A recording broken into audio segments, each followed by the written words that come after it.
మైనార్టీల కోసం ఇవాళ ప్రత్యేక మంత్రిత్వ శాఖ ద్వారా అనేక కరం సీకో కమారే నయి మంజిల్ నయి సబేరా తీసుకొచ్చింది నరేంద్ర మోడీ గారు ఎన్డీఏ ప్రభుత్వం అధ్యక్ష. ఇవాళ ముస్లింలను పేదరికం పైకి తీసుకొచ్చిన ప్రయత్నం చేస్తున్నారు. హక్కుల కోసం మాట్లాడుతున్నారు నరేంద్ర మోడీ గారు అధ్యక్ష. ఇవాళ నాగుల మీద దూదేతుల గురించి మాట్లాడుతున్నది ఎన్డీఏ ప్రభుత్వం అధ్యక్ష. వీళ్ళేంటి అధ్యక్ష, వీళ్ళు మాట్లాడుతున్నది వీళ్ళేంటి అధ్యక్ష. అధ్యక్ష హజ్ అనే పదం ఇక్కడ పార్లమెంట్. నాకు ఒక విషయం చెప్పండి అధ్యక్ష. ముస్లిం మైనార్టీలను నేను కోరుతున్నా ఈ సభా మాధ్యమంగా మీ మాధ్యమంగా హజ్ గురించి ప్రస్తావించడం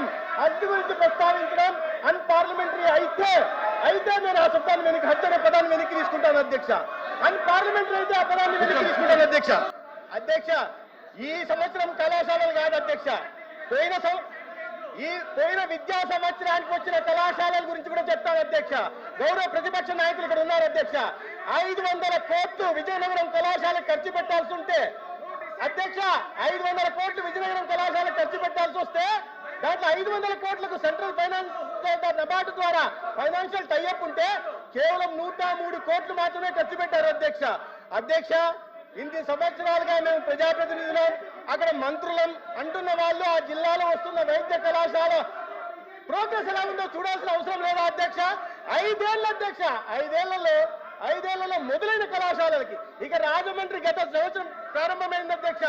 475 కోట్లు ఖర్చు పెట్టాల్సి ఉంటే రాజమండ్రిలో పెట్టిన ఖర్చు కేవలం 88 కోట్లు అధ్యక్ష. పోయిన సంవత్సరం అంటే ఆ రకంగా కొరతలతో ఇవాళ 2వ సంవత్సరం విద్యా సంవత్సరం మొదలైంది అధ్యక్ష. 2వ సంవత్సరం విద్యార్థులు వచ్చి చేరారు అధ్యక్ష. విద్యార్థులు వచ్చి చేరితే 2వ సంవత్సరం విద్యార్థులకు ఇవాళ పాఠాలు చెప్పడానికి గదులు లేవు అధ్యక్ష. షెడ్లేసి పాఠాలు చెప్పాల్సిన దౌర్భాగ్యకర పరిస్థితి అధ్యక్ష. విధ్వంసం సృష్టించి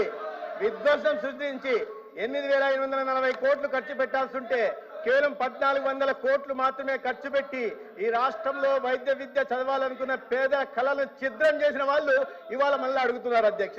అధ్యక్ష సామెత అంటే కూడా అర్థం కాని మహామేధావులు అధ్యక్ష ఇప్పుడు వాకౌట్ చేయడానికి సాకు చూస్తున్నారు అధ్యక్ష. వినాలి అధ్యక్ష, అన్నిటికీ సమాధానం చెప్తా వినమనండి అధ్యక్ష నా విన్నపం అధ్యక్ష, అన్నిటికీ సమాధానం చెప్తా. సెల్ఫ్ ఫైనాన్స్ స్కీము అధ్యక్ష ఫస్ట్ ఫేజ్ కాలేజీల్లో సెకండ్ ఫేజ్ కాలేజీలో వచ్చిన పాడేరులో సెల్ఫ్ ఫైనాన్స్ తెచ్చిందే వాళ్ళ అధ్యక్ష. నేను అది చెప్పే ప్రయత్నం చేస్తున్నాను.